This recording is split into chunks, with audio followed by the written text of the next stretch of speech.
Oke,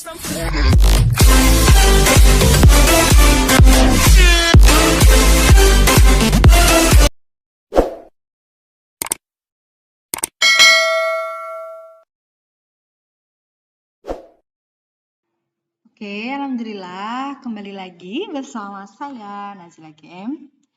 Di sini saya akan berbagi untuk pengerjaan post-test pengantar pendidikan anak berkebutuhan khusus modul 3 yang post-test pertama. Cara mengerjakan post-test seperti biasa, hasil post-test pertama akan dipakai sebagai acuan pemahaman. 2. Wajib jawab semua soal. Tiap jawaban punya bobot tersendiri.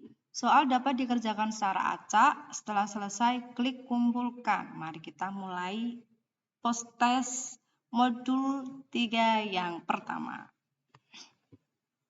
1. Terjadi kasus perundungan di kelas. Anda yang membuat seorang peserta didik berkebutuhan khusus takut untuk kembali ke sekolah. Padahal sebelum kejadian tersebut, ia dikenal sebagai peserta didik yang rajin dan bersemangat. Sebagai wali kelas, Anda sudah menemuinya, namun tetap tidak berhasil membujuk. Jika menemui situasi tersebut, apa yang Anda lakukan? 1. Memberikan waktu untuk peserta didik tersebut menenangkan diri. Kalau memberikan waktu sampai kapan kita tidak tahu. Untuk yang B, meminta bantuan konselor. Nah, ini lebih tepat karena di sini itu seorang peserta didik berkebutuhan khusus, sedangkan kita adalah guru pada umumnya, tidak konselor. Jadi konselor itu lebih berkompeten. Meminta petunjuk. Ini pertama bantuan dulu. Minta orang tua. Orang tua juga kadang malah anak-anak itu nurut pada gurunya daripada orang tuanya. Coba langsung selanjutnya. Nomor 2. Sudah 1 minggu Anda diminta mengajar di satu kelas yang belum pernah Anda masuki. Tidak ada informasi spesifik tentang kondisi peserta didik di dalamnya. Namun Anda melihat ada lebih dari 3 peserta didik yang selalu kesulitan mengikuti pelajaran. Serta ada 1 peserta didik yang menunjukkan pola perilaku berbeda saat berinteraksi dengan teman yang lain. Sebagai guru, apa tindakan yang Anda prioritaskan untuk lakukan ketika menemui situasi tersebut? Mencoba mengatasi lebih lanjut. Ini kurang urgent ya. Mempertimbangkan penyesuaian kegiatan belajar untuk peserta didik yang kondisinya berbeda. Ini penyesuaian kegiatan belajar. Untuk yang C, memahami hal tersebut sebagai bagian dari keragaman kondisi kelas dan melaksanakan pembelajaran seperti biasa. Kalau ini seperti biasa. Harusnya ini adalah khusus. Untuk yang D, menyesuaikan kembali. Nah, ini menyesuaikan. Tadi di sini ada kata kunci ya, menyesuaikan kata AYD. Ini kesulitan berinteraksi, menyesuaikan. Selanjutnya, nomor 3. Anda adalah guru di sebuah kelas inklusif. Saat mengajarkan materi geografi, Anda memerlukan media bantu untuk beberapa peserta didik berkebutuhan khusus. Namun demikian, pengajuan kebutuhan sarana belajar yang Anda sampaikan pada pimpinan sekolah tidak ditindaklanjuti. Jika menemui situasi tersebut, apa yang akan Anda lakukan? Ini meminta tapi tidak ditindaklanjuti ya. Coba menggunakan media yang biasa. Oh, ini tambah. Oh, ini kelas inklusif materi geografi kan harus ada medianya ya. Minta tapi tidak. Kalau ini menggunakan media biasa saja. Digunakan sebelumnya, berarti nanti anak-anak tidak tertarik. Terus yang B, berkonsultasi kepada senior. Ini kan yang urgensi itunya ya sarana prasarananya, bukan malah konsultasi. Ya ini membuat media belajar. Karena ini media ya harus dibuat, ya kan? Langsung aja karena sudah menemukan yang benar, langsung lanjutnya. Nomor 4. Anda adalah guru baru yang mengajar bahasa asing di sebuah kelas inklusif. Menjelang penilaian tengah semester, waktu Anda menyiapkan soal cukup terbatas, sementara beberapa peserta didik memiliki kebutuhan khusus yang membuat kemampuan berbahasanya tidak selalu tampak dari satu metode evaluasi yang sama. Apa tindakan yang Anda prioritaskan untuk lakukan ketika menemui situasi tersebut? Pastinya kalau di sini kan banyak bervariasi, tanya anak-anak yang bervariasi, tapi waktunya ini cukup terbatas. Berarti ini adanya variasi ya. Coba langsung benar apa enggak ini langsung membuat variasi soal.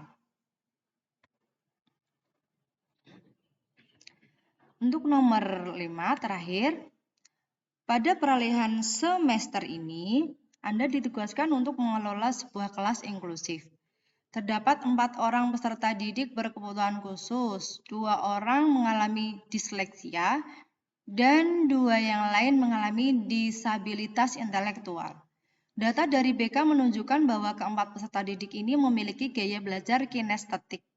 Di sisi lain, Anda belum memiliki pengalaman sama sekali untuk mengajar di kelas inklusif, sehingga Anda merasa kesulitan dalam menentukan rencana pembelajaran di kelas tersebut.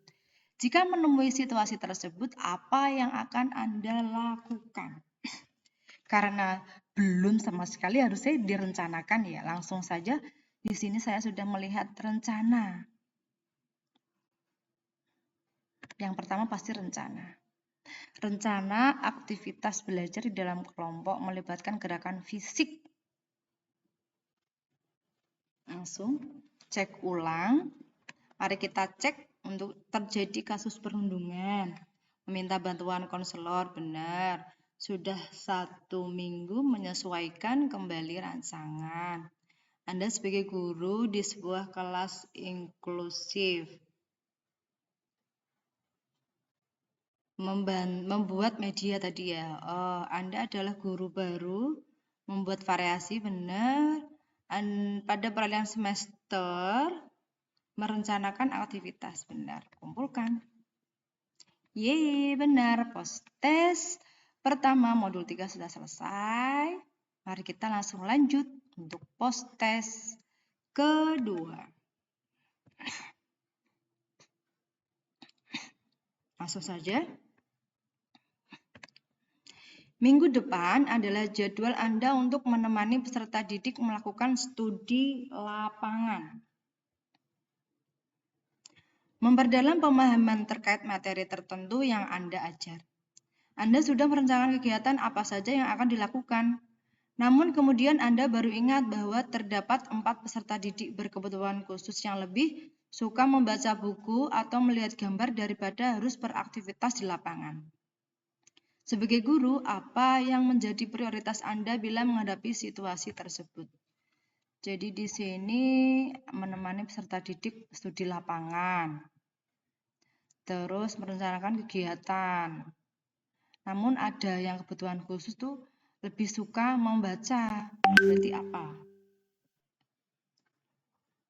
Jadi di sini kalau berbeda-beda, beragam-ragam biasanya dikelompokkan ya. Langsung merencanakan rencana sebelumnya. Ini ada langsung pengelompokan karena ini berbeda-beda biar sesuai dengan keberagamannya. Untuk nomor 2, Anda sedang menyiapkan rencana aktivitas refleksi untuk mengevaluasi pelaksanaan kegiatan lapangan.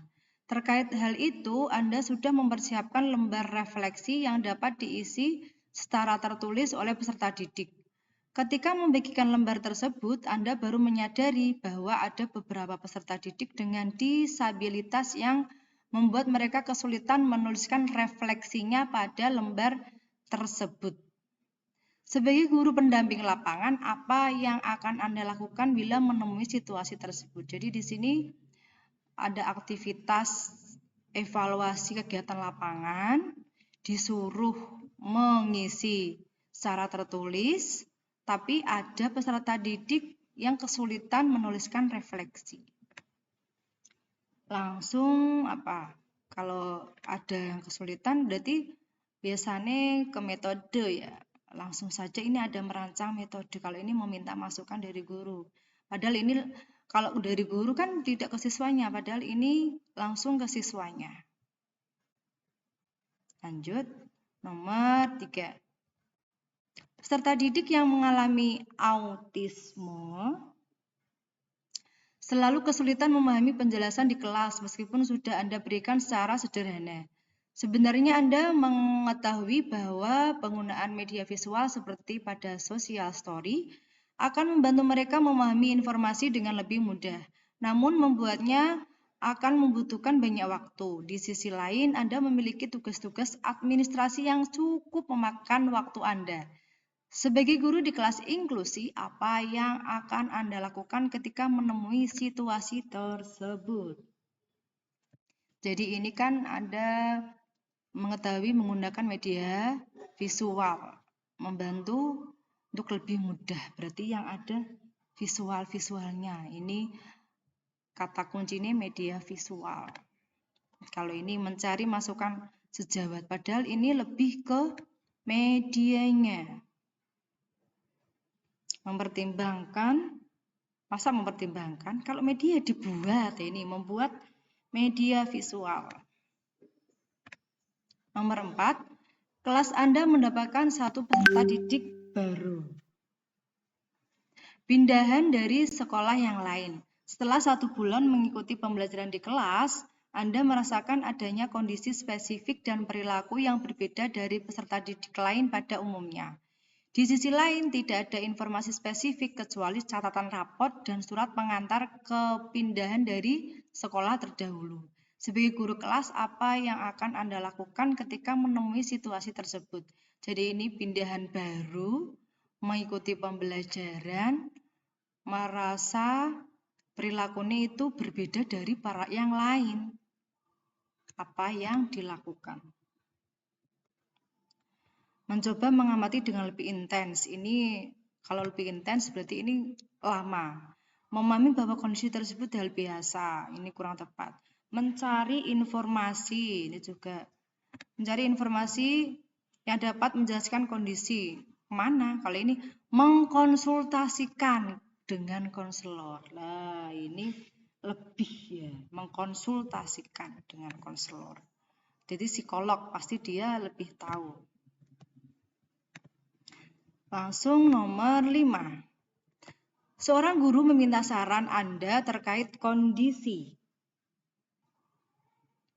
beberapa peserta didik di kelasnya yang kemampuan dan kecepatannya memahami materi sangat berbeda dari peserta didik yang lain.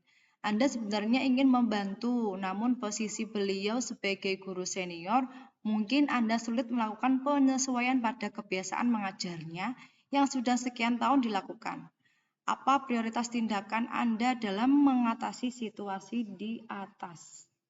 Di sini itu ada kondisi di mana peserta didiknya itu kecepatannya memahami materi itu berbeda-beda. Kemudian Bapak Ibu guru ingin meminta bantuan.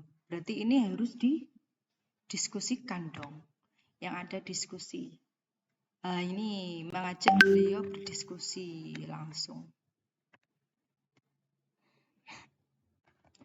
Oke, cek ulang jawaban. Minggu depan adalah jadwal mengelompokkan. Anda sedang menyiapkan rencana, berarti merancang metode. Peserta didik mengalami autis membuat media visual. Kelas Anda ada siswa mengonsultasikan, seorang guru mengajak beliau berdiskusi. Oke, kumpulkan. Yeay, dapat 5. Kemudian post test yang terakhir, modul ketiga. Post test 3. Langsung mulai post test. Nomor 1. Sebagai guru baru, Anda akan masuk di kelas yang memiliki peserta didik dengan disabilitas penglihatan, low vision.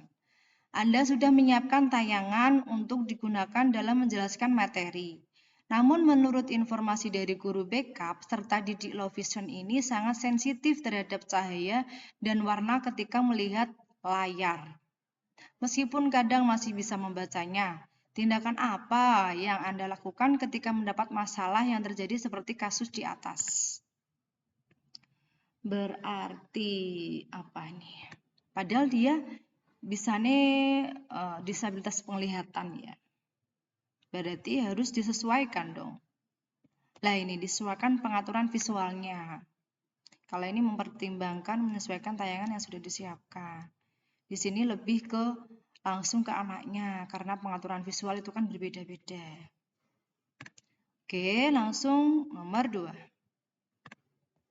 Seorang peserta didik berkebutuhan khusus menunjukkan perubahan perilaku menjadi sering bersikap emosional. Padahal Anda sudah berupaya merancang aktivitas belajar yang sesuai dengan kondisinya. Dan di awal semester ia tampak kooperatif mengikuti setiap pembelajaran. Sebagai guru pendamping, tindakan apa yang Anda lakukan ketika mendapat masalah? Jadi ini ada berkebutuhan khusus, sering berperilaku emosional. Padahal kita sudah merancang aktivitas belajar sesuai dengan kebutuhan anak-anak. Terus apa yang kita lakukan lagi? Lah ini, kalau kita tidak bisa ya kita harus meminta bantuan kepada siapa? Kepada konselor. Langsung saja kira-kira mana meminta petunjuk. Oh, ini petunjuk saja. Menyampaikan persoalan saja tidak menyelesaikan masalah. Memikirkan tambah tidak menyelesaikan masalah. Ini meminta bantuan. Langsung. Nomor 3. Anda mendapatkan informasi bahwa di kelas Anda semester depan akan ada beberapa peserta didik berkebutuhan khusus dengan karakteristik tertentu. Mereka tidak suka membaca, namun akan antusias mendengarkan bila guru bercerita. Kondisi ini cukup membingungkan, mengingat Anda belum memiliki pengalaman khusus di kelas inklusif sebelumnya. Apa yang akan Anda lakukan? Jadi di sini ada yang tidak suka membaca, namun antusias untuk bercerita. Berarti ini menyusun kegiatan yang beragam ya. Kalau ini menggunakan rencana pembelajaran semester lalu, ini aja berbeda dari semester yang lalu, berarti ini salah. Lah ini menyusun kegiatan pembelajaran dengan diskusi dalam kelompok. Nah ini hanya memberikan saja. Ini pada materi-materi tertentu saja. Padahal kan kalau ada siswa yang berbeda dari tahun lalu, ya harus disesuaikan. Oke, untuk nomor 4. Anda terbiasa melakukan evaluasi tertulis. Untuk mengetahui tingkat pemahaman peserta didik dengan menggunakan metode dan materi yang sama untuk semua peserta didik. Kali ini ada beberapa peserta didik berkebutuhan khusus yang sangat aktif bergerak di kelas Anda, sehingga tidak memungkinkan mengisi lembar evaluasi tertulis sebagaimana yang biasa Anda lakukan. Sebagai guru kelas, bagaimana sikap Anda meresponnya? Lah, berarti ini kan berbeda, berarti metodenya yang berbeda. Langsung saja kita ke metodenya. Oke,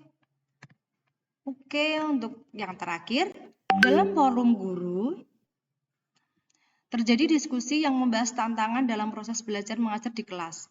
Hal ini terkait dengan semakin banyaknya jumlah dan keragaman peserta didik berkebutuhan khusus. Di sisi lain, banyak guru yang tidak paham tentang pengelolaan kelas inklusi. Sebagai salah satu guru di sekolah ini, bagaimana respon Anda? Ini kan diskusi membahas tentang proses belajar mengajar, kemudian semakin banyaknya keberagaman yang berkebutuhan khusus. Tidak terbawa oleh kebingungan rekan guru yang lain tetap berprinsip semampunya yang bisa, ini kurang tepat. Menyatakan perlunya memperdalam, ini juga kurang tepat, misalnya ini memperdalam tok. Menyarankan kepada sejawat forum diskusi, juga kurang tepat. Menyampaikan garis besar. Menyampaikan garis besar informasi tentang berbagai penyesuaian. Lah ini kan soalnya ini urgent, jadi langsung saja menyampaikan garis besar. Ini hanya garis besar saja ya. Oh maaf, kurang konsentrasi saya. Yang terakhir coba menyampaikan kesediaan pada forum untuk berbagi lebih banyak informasi. Ya, jadi ini kita memperbanyak informasi-informasi terlebih dahulu. Oke, cek ulang jawaban. Untuk yang pertama, sebagai guru baru, menyesuaikan pengaturan visual, seorang peserta didik berkebutuhan khusus meminta bantuan konselor, Anda mendapatkan informasi, menyusun kegiatan, Anda terbiasa melakukan evaluasi tertulis, menyusun sebuah metode yang berbeda, dalam forum guru menyampaikan kesediaan. Coba kumpulkan. Oke, alhamdulillah sempurna untuk modul ketiga, postes 1, 2, 3 sudah terlampaui dan mendapatkan nilai yang sempurna. Semangat selalu, tetap jaga kesehatan, dan semoga Bapak Ibu piloting PPG kedua ini lulus semua. Selalu semangat. Wassalamualaikum warahmatullahi wabarakatuh.